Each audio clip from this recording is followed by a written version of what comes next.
प्रिय विद्यार्थियों, आज हम देखेंगे सारणिकों के गुणधर्म।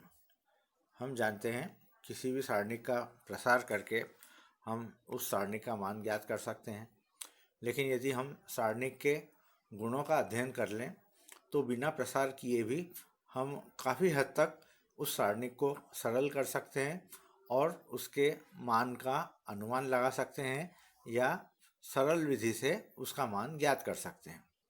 तो सबसे पहला जो सारणिक का प्रगुण है वो यह है कि यदि किसी सारणिक के पंक्तियों को और स्तंभों को परस्पर परिवर्तित कर दिया जाए तो उस सारणी के मान में कोई परिवर्तन नहीं आता है। अब आपके सामने सारणिक है जिसकी पहली रो A1 A2 A3, दूसरी B1 B2 B3, तीसरी C1 C2 C3 है। इसका मान ज्ञात करके देख लिया गया है। ये जो आपको दिख रहा है ये इसका मान ज्ञात कर लिया गया है। अब इसके बाद में क्या किया गया है कि इसके स्तंभों को परिवर्तित किया गया है। तो स्तंभों को परिवर्तित करने पर यदि हम प्रथम स्तंभ के अनुदिश इसका प्रसरण करें तो हम पाएंगे कि दोनों मान एक समान प्राप्त हो रहे हैं। इसका मतलब क्या हुआ कि यदि हम किसी सारणिक के रो को कॉलम में परिवर्तित कर दें और उस स्थिति में हम सारणिक का मान ज्ञात करें तो वो दोनों एक समान ही प्राप्त होते हैं। अर्थात किसी सारणिक का यदि हम परिवर्त बना करके उसका मान ज्ञात करते हैं तो भी सारणिक के मान में कोई परिवर्तन नहीं होता है। ये प्रगुण एक हो गया। इसी सवाल को आप कोई अंक के उदाहरण द्वारा भी चेक करके देख सकते हैं। अगला प्रगुण है, देखिए ये उदाहरण में आपको दिया हुआ है। आपने सबसे पहले इसको प्रथम पंक्ति के अनुदिश प्रसरण किया और उसके बाद इसका मान आपने -28 प्राप्त किया। फिर पंक्तियों को और स्तंभों को परस्पर परिवर्तित कर दिया, अर्थात जो रो है वो कॉलम में परिवर्तित हो गई। आप देख सकते हैं पहली रो पहला कॉलम बन गई है। यहाँ आप देख सकते हैं ये जो पहली रो है वो ये पहला कॉलम बन गई है, दूसरी रो दूसरा कॉलम बन गई है, तीसरी रो तीसरा कॉलम बन गई है। अब यदि हम इनको प्रसरण करके देखें, इसका विस्तार करके देखें तो भी दोनों मान एक समान प्राप्त हो रहे हैं। तो हम देख सकते हैं कि ये गुणधर्म एक इसके द्वारा सत्यापित हो रहा है। अब गुणधर्म दो ये बताता है कि यदि हम कोई दो पंक्तियों को या दो स्तंभों को परस्पर परिवर्तित करते हैं, आपस में इंटरचेंज करते हैं, तब सारणी का चिन्ह परिवर्तित हो जाता है। जो भी आपका उत्तर आ रहा है उसका चिन्ह बदल जाएगा। जैसे कि उदाहरण के रूप में सारणिक दिया हुआ है आपको और इसका मान ज्ञात करने पर आप देख सकते हैं डेल्टा के रूप में इसका प्राप्त हो रहा है। अब क्या किया, R1 की जगह R2 की जगह R3 कर दिया और R3 की जगह R2 कर दिया। तो इस स्थिति में जो आपको सारणिक दिख रहा है वो इस प्रकार से हो गया, R2 की जगह R3 कर दिया। और अब इस स्थिति में यदि इसका हम प्रसरण करेंगे तो हम देख रहे हैं कि ये मान पूर्व मान का ऋणात्मक मिल रहा है। अब इसको भी यदि हम ABC की जगह यदि अंक लेकर के देखें तो और आसानी से हम इसको समझ सकते हैं। जैसे उदाहरण 7 में यहाँ पर हमने पहले तो इसका मान ज्ञात कर लिया, -28 आया। अब हमने R2 को R3 से बदल दिया। R1 में कोई परिवर्तन नहीं हुआ लेकिन R2 की जगह R3 कर दिया और R3 की जगह R2। अब यदि इसको हम विस्तार करके देखते हैं तो अब मान 28 आ रहा है लेकिन प्लस चिन्ह के साथ आ रहा है। तो गुणधर्म 2 सत्यापित हो गया। इसी प्रकार अगला गुणधर्म देखें कि यदि किसी सारणिक की दो पंक्तियां या दो स्तंभ समान हो तो उस सारणिक का मान 0 होता है। अब इस प्रगुण को भी हम सीधे उदाहरण से ही देखते हैं। मान लीजिए कि ये उदाहरण 8 में हमें दिख रहा है दो रो एक जैसी है। आप देख सकते हैं कि पहली रो और तीसरी रो, पहली रो है 3 2 3 और तीसरी रो है 3 to 3। अब यदि इसको हम विस्तार करके प्रसरण करके इसका मान ज्ञात करते हैं तो यहाँ पर आपको 0 मिल रहा है। अब आप नंबर चेंज कर सकते हैं। मान लीजिए कि आपने 2 कॉलम एक जैसे ले लिए और उसका मान यदि आपने प्रसरण करके प्राप्त किया तो वो भी आप पाएंगे 0 मिल रहा है। तो ये अपने आप में एक महत्वपूर्ण प्रगुण है जिसका उपयोग हम अनेक सवालों में करेंगे। इसके बाद में गुणधर्म 4, इस का भी हम अनेक जगह उपयोग करेंगे कि यदि किसी सारणी के किसी एक पंक्ति या किसी एक स्तंभ में प्रत्येक अवयव को एक अचर k से गुणा करें तो उस सारणी का मान भी k गुना हो जाता है। अब आप देख सकते हैं कि यदि हमने प्रथम पंक्ति के अवयवों को k से गुणा किया और उसके बाद में उस सारणी का मान ज्ञात किया तो हम देख सकते हैं कि सारणी का मान k गुना के रूप में हमें प्राप्त होता है। तो इसको भी आप उदाहरण से देख सकते हैं, जैसे कि ये उदाहरण दिया हुआ है। उदाहरण 9, पहली रो दी है 102, 18, 36। अब 102 को हम 6 गुणित 17 लिख सकते हैं, 18 को 6 गुणित 3 लिख सकते हैं, 36 को 6 गुणित 6 लिख सकते हैं। अब यदि हमने 6 को उभयनिष्ठ ले लिया तो अंदर बच रहा है 17, 3, 6, 1, 3, 4, 17, 3, 6। और हम देख सकते हैं कि पहली रो और तीसरी रो दोनों एक समान है और प्रगुण 4 में हमने देखा कि यदि कोई 2 रो एक समान हो तो उस सारणी का मान 0 होता है। तो इस तरह से केवल प्रगुणों के आधार पर हमने उदाहरण 9 में इस प्रश्न को हल कर लिया है बिना इसका प्रसार किए। तो अपने आप में जो प्रगुण हम पढ़ रहे हैं वो महत्वपूर्ण है और सवाल को बहुत आसान बनाने वाले हैं। अब गुणधर्म 5 देखें हम। गुणधर्म 5 में आप देख सकते हैं कि एक matrix A1 plus lambda, A2 plus lambda, A3 plus lambda 3, इस तरह से ये एक डिटर्मिनेंट है और इस डिटर्मिनेंट को 2 डिटर्मिनेंट के रूप में तोड़ा जा सकता है। आप देख सकते हैं कि ये जो डिटर्मिनेंट है आपका, ये इस डिटर्मिनेंट और इस डिटर्मिनेंट, इन 2 डिटर्मिनेंट के योग के रूप में लिखा जा सकता है। तो आप इसको कोई उदाहरण लेकर के, कोई अंक लेकर के इसको आप चेक करके देख सकते हैं और आप पाएंगे कि ये प्रगुण भी सत्यापित हो रहा है। अब इस प्रगुण का उपयोग इस सवाल में किया जा रहा है। उदाहरण 10 में इसमें बीच वाली रो दूसरी रो में a plus 2x, b plus 2y, c plus 2z है। अब इस मैट्रिक्स को 2 मैट्रिक्स में हमने तोड़ा। जो बाद वाली जो मैट्रिक्स आ रही है उसमें 2x, 2y, 2z आ रहा है और पहली वाली में a, b, c आ रहा है। तो इस तरह से हम देख रहे हैं कि पहली डिटर्मिनेंट आपका ABC, ABC, XYZ हो गया, दूसरा determinant ABC, 2x, 2y, 2z, XYZ हो गया। अब आप देख सकते हैं कि पहले डिटर्मिनेंट में 2 रो एक समान हैं। आप देख सकते हैं पहली रो और दूसरी रो दोनों एक समान हैं, इसलिए इसका मान 0 हो जाएगा। अब यदि दूसरे वाले में 2 कॉमन ले लें तो आप देखेंगे कि दूसरी रो XYZ और तीसरी रो भी XYZ है। तो वापस इसी प्रगुण के द्वारा इस डिटर्मिनेंट का मान भी 0 हो जाएगा और इस तरह से पूरे डिटर्मिनेंट का मान हमें 0 प्राप्त हो रहा है। और हम देख सकते हैं कि बिना प्रसार किए हमने इस डिटर्मिनेंट का या इस सारणी का मान ज्ञात कर लिया है। अब गुणधर्म 6 देखें। गुणधर्म 6 भी अपने आप में महत्वपूर्ण है और ये बताता है कि यदि किसी भी रो को कितना भी गुना करके किसी अन्य रो में जोड़ें या किसी भी कॉलम को कितना भी गुना करके अन्य कॉलम में जोड़ें तो भी सारणी का मान वही रहता है। अब ये अपने आप में एक बहुत महत्वपूर्ण प्रगुण है और इसको भी हम सीधे एग्जाम्पल के द्वारा देख सकते हैं।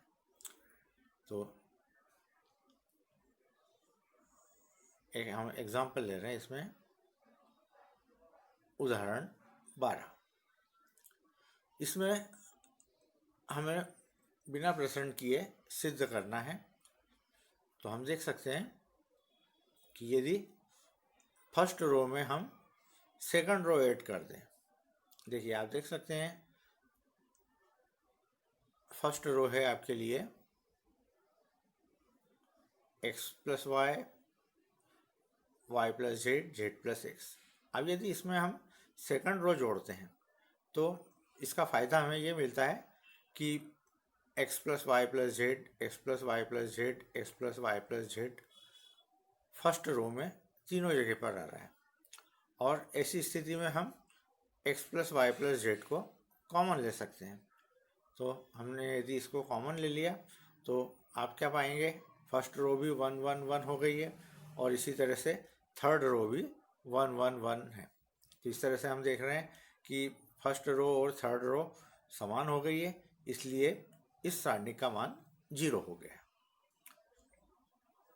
इसी प्रकार उदाहरण 13 में हम देखें, आपको प्रश्न दिया हुआ है डेल्टा का मान ज्ञात करना है। डेल्टा ऐसा सारणिक जिसका first column 1 1 1, second column ABC, third column BC CA AB है। अब यहाँ पर हम R2 माइनस R1 कर रहे हैं और R3 माइनस R1 कर रहे हैं, अर्थात दूसरी रो में से पहली रो को घटाएंगे और तीसरी रो में से भी पहली रो को घटाएंगे। तो पहली रो जो है हमारी वो वैसी ही अप्रभावित है, ये हमने लिखी हुई पहली रो वैसी। और दूसरी रो में हमने R2 माइनस R1 किया, यानी 1 माइनस 1 0, B माइनस A और इधर से CA माइनस BC। तो C कॉमन ले लिया तो आप देख रहे हैं A माइनस B। इसी तरह से थर्ड रो में से फर्स्ट रो कॉमन घटाया और आप ये स्टेप प्राप्त कर रहे हैं। अब आप देख सकते हैं कि सेकंड रो और थर्ड रो, सेकंड रो में हम देख सकते हैं कि B माइनस ए कॉमन दिख रहा है और थर्ड रो में C माइनस ए कॉमन दिख रहा है। अब चूंकि यहाँ पर A माइनस भी दिख रहा है थर्ड कॉलम में, तो हम उसको माइनस चिन्ह बाहर लेकर के B माइनस ए बना सकते हैं। अब हमने सेकंड रो से B माइनस ए कॉमन ले लिया, थर्ड रो से C माइनस ए कॉमन ले लिया,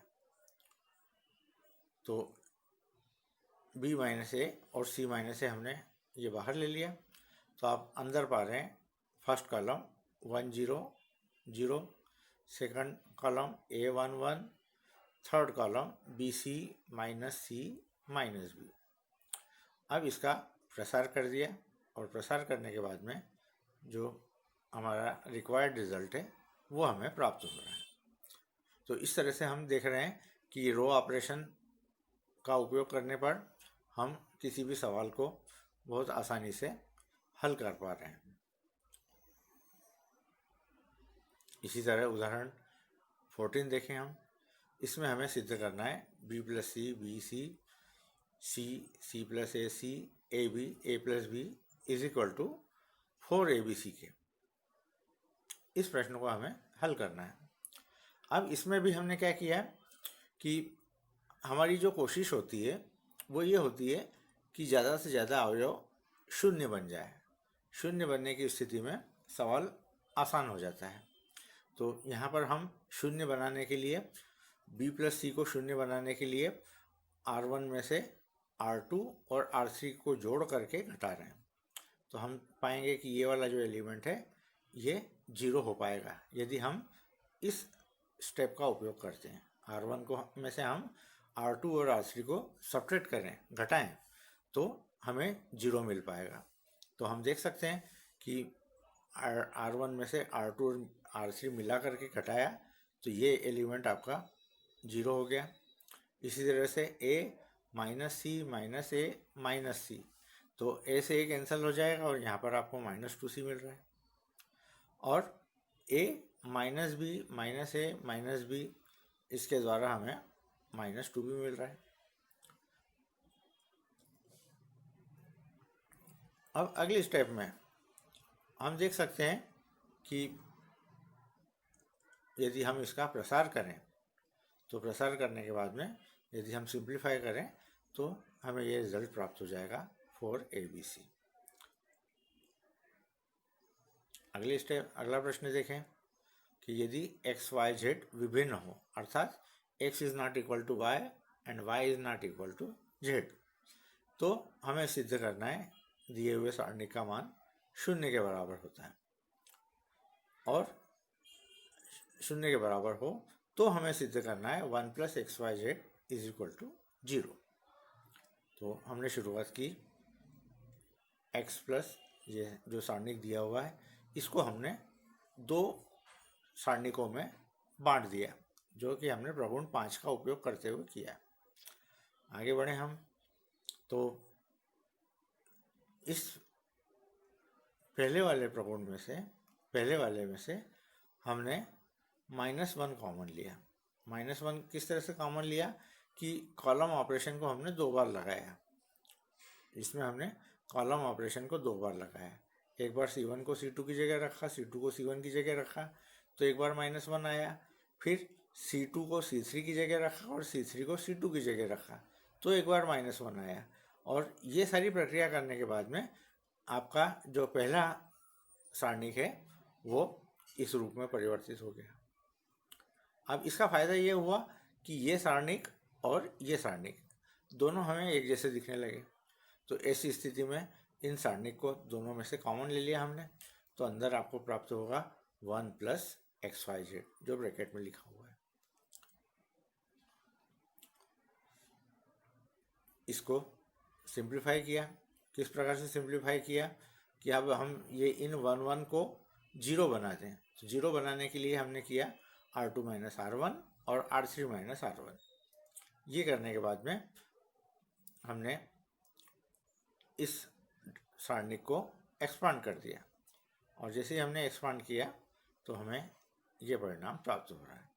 अब चूंकि ये पूरा फैक्टर हमको मिल रहा है 1 + xyz y - x × z - x × z - y, और ये हमें 0 के बराबर दिया हुआ है। लेकिन हमें दिया हुआ है कि x बराबर नहीं है y के। देखिए ये स्थिति बनती है कि ये 4 जो गुणनखंड हैं वो 0 के बराबर हैं।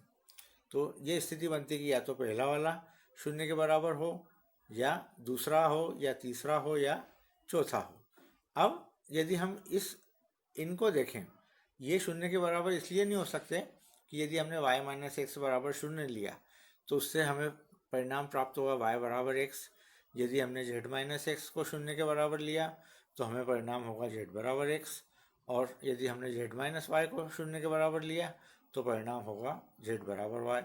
लेकिन हम जानते हैं कि हमें जो दिए गए हैं x, y और z ये सभी भिन्न दिए हुए हैं, यानी x बराबर नहीं है y के, y बराबर नहीं है z के, और z बराबर नहीं है x के।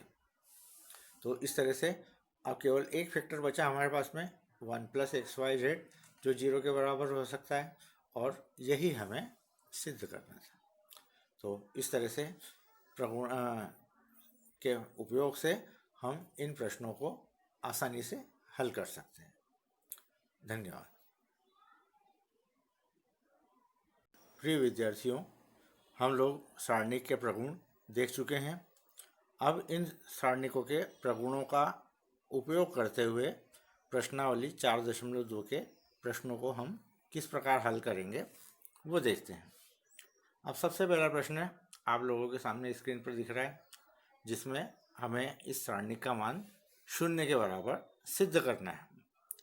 तो हम सबसे पहले लेफ्ट हैंड साइड लेंगे और प्रश्न को ध्यान से देखें।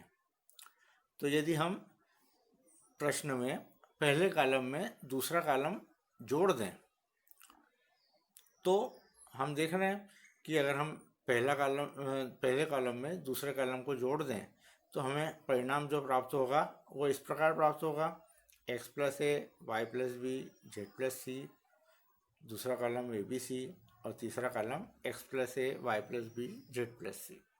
अब यहाँ पर हम देख रहे हैं कि दोनों जो कॉलम हैं, फर्स्ट कॉलम और थर्ड कॉलम, स्तंभ 1 और स्तंभ 3 दोनों बराबर है, और सारणिक के जो प्रगुण है उसके हिसाब से यदि कोई 2 कॉलम या कोई 2 रो एक समान हो तो उस सारणिक का मान 0 होता है।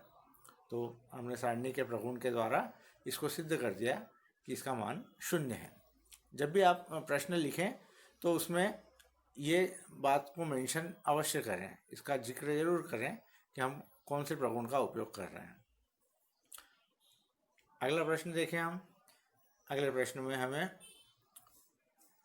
दिया हुआ है a minus B, B minus C, C minus A. इसी तरह से दूसरी रो दी हुई है, तीसरी रो दी हुई है। हमें इसका मान 0 के बराबर सिद्ध करना है। अब इस प्रश्न में भी यदि हम कॉलम 1 में कॉलम 2 और कॉलम 3 ऐड करें, देखिए कॉलम 1 में कॉलम 2 और कॉलम 3 को ऐड किया है। तो देखिए कॉलम 1 में यदि हम 2 को और 3 को ऐड करेंगे, पहली रो में देखें तो a minus B plus B minus C plus C minus A, और इसका मान 0 हो रहा है। इसी तरह से दूसरे कॉलम में भी देखें हम, दूसरी रो में भी देखें तो पहला कॉलम 0 हो रहा है, और तीसरी रो में भी पहले कॉलम का एलिमेंट 0 हो रहा है। और चूँकि हम देख रहे हैं कि सारे कॉलम के एलिमेंट 0 हैं, तो निश्चित रूप से इस सारणी का मान 0 होना है। तो ये हमने सिद्ध कर दिया। प्रश्न क्रमांक 3 में, अब 3 में हमें दिया हुआ है अंकों के रूप में, और अब हमारी कोशिश ये रहेगी कि हम कॉलम ऑपरेशन लगा करके इन अंकों को छोटा बनाएं। तो अब हम कॉलम ऑपरेशन किस प्रकार से लगा रहे हैं कि कॉलम 3 में से कॉलम 1 को घटाया। अगर हम ये करते हैं तो हमें जो परिणाम प्राप्त हो रहा है वो किस तरह से मिल रहा है। पहला कॉलम वैसे ही है 2 3 5, दूसरा कॉलम वैसे ही है 7 8 9, लेकिन तीसरा कॉलम हो गया 65 माइनस 2 अर्थात 63, 75 माइनस 3 अर्थात 72, 86 माइनस 5 अर्थात 81। और इसको हम इस तरह से लिख सकते हैं,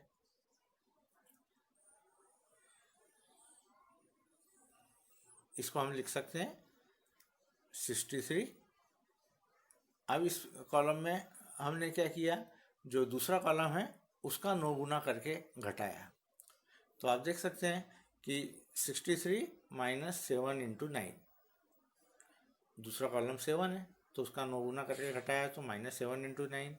इसी तरह से 72 है, उसमें से हमने 8 गुना, 8 का 9 गुना करके घटाया, और 81 में से 9 का 9 गुना करके घटाया। कौन सी प्रॉपर्टी लगा रहे हैं हम, C3 को हम लिख रहे हैं C3 माइनस 9C2। अब ये करने से हमें फ़ायदा ये हुआ कि तीसरा कॉलम 0 हो गया, और यही हमें सिद्ध करना था। तो इसके साथ ही हम देख सकते हैं। अब हमारे सामने प्रश्न क्रमांक 4 है। प्रश्न क्रमांक 4 में भी हमें सिद्ध करना है इस दिए हुए सारणी का मान 0 के बराबर है।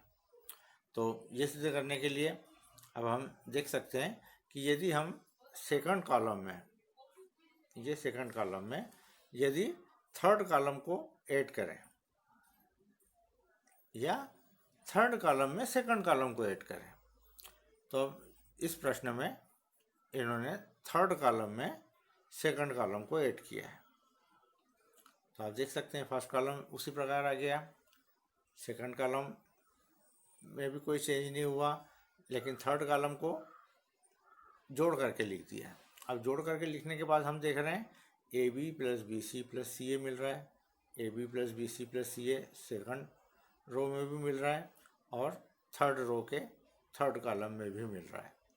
तो हम देख सकते हैं कि एक ही एक्सप्रेशन तीनों कॉलम में, पूरे कॉलम में आ रहा है।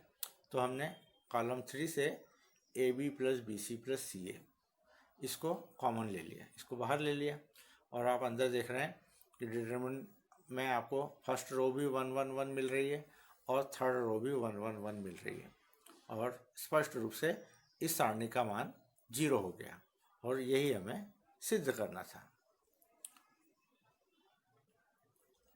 अगला प्रश्न देखें हम। अगले प्रश्न में भी इसी तरह की स्थिति है कि हमें लेफ्ट हैंड साइड को राइट हैंड साइड के सारणी के 2 गुने के बराबर सिद्ध करना है। अब हमने लेफ्ट हैंड साइड लिया, और लेफ्ट हैंड साइड में हमने R1 में R2 और R3 को ऐड किया। R1 में R2 और R3 को दोनों को जोड़ करके ऐड किया।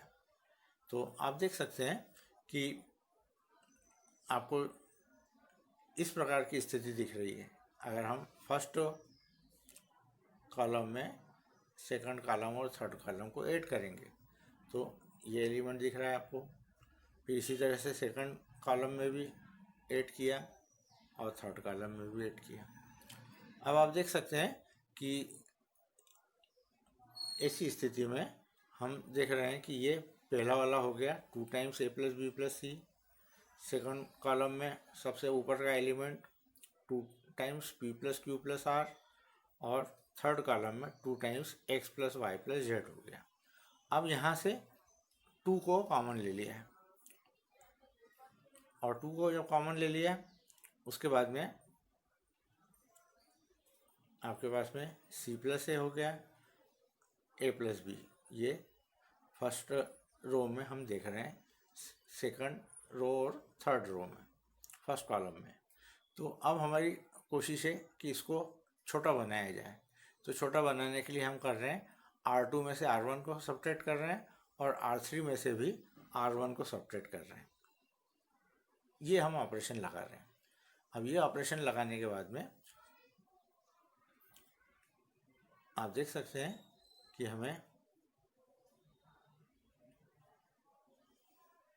ये सारणिक प्राप्त हो रहा है। अब इस सारणिक में वापस हमने प्रॉपर्टी लगाई। कौन सी प्रॉपर्टी लगाई? माइनस साइन कॉमन ले लिया। माइनस साइन कॉमन लेने के बाद में दोनों जगह से R2 में से भी माइनस साइन कॉमन लिया, R3 में से भी माइनस साइन कॉमन लिया। तो आप देख सकते हैं कि दो जगह से -1 इंटू -1 कॉमन लिया तो वो +2 हो गया, और यही हमें सिद्ध करना था।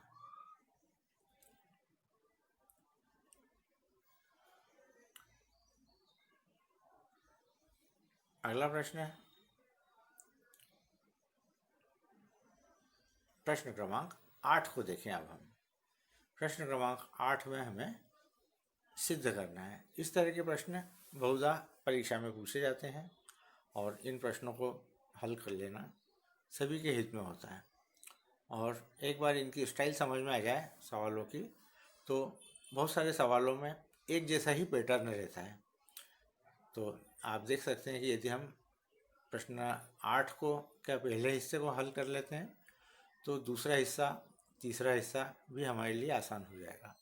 तो प्रश्न क्रमांक 8 का पहला हिस्सा हम हल कर रहे हैं। अब पहले हिस्से में हमारी कोशिश ये रहती है कि हम ज़्यादा से ज़्यादा जीरो बनाएं। जीरो बनाने के लिए हम ये कर सकते हैं कि C1 में से C2 को घटा दें और C2 में से C3 को घटा दें। तो हमने इस तरह का ऑपरेशन लगाया, 2 जीरो बना लिए। तो पहला कॉलम आपको मिल रहा है 0 a minus B A cube minus B cube. दूसरा कॉलम मिल रहा है आपको 0 b minus C B cube minus C cube, और तीसरा कॉलम मिल रहा है 1c सी क्यूब। अब इसको R1 के सापेक्ष आपने विस्तार कर दिया। तो विस्तार करने के बाद में ये सारणिक और छोटा हो गया। पहले 3/3 का था, अब 2/2 का बचा। अब इसमें से हम इसको और सरल कर सकते हैं। हम ये कर सकते हैं कि जो a cube minus B cube है उसका मान रख दें हम। तो a cube minus B cube का मान होता है a minus B into A square plus B A plus B square. इसी तरह से b minus B cube minus C cube का मान भी होता है b minus C into B square plus B C plus C square. अब दोनों जगह से हमने b माइनस सी और a माइनस बी कॉमन लिया, अर्थात कॉलम 1 से हमने a माइनस बी कॉमन लिया और कॉलम 2 से हमने b माइनस सी कॉमन लिया। तो ये जब हमने कॉमन ले लिया तो हम अंदर ये वाला स्टेप देख रहे हैं, ये स्टेप हमें अंदर प्राप्त हो गया। अब a minus B B minus C ये ब्रैकेट के बाहर है। अब अंदर वाले सारणी को हमने सॉल्व कर लिया, और सॉल्व करने के बाद में जब हमने इसको सिंप्लीफाई किया तो आखिरी में रिजल्ट हमको राइट हैंड साइड के बराबर प्राप्त हो रहा है। तो आप देख सकते हैं कि प्रगुणों का उपयोग करके हम इन सवालों को आसानी से हल कर सकते हैं।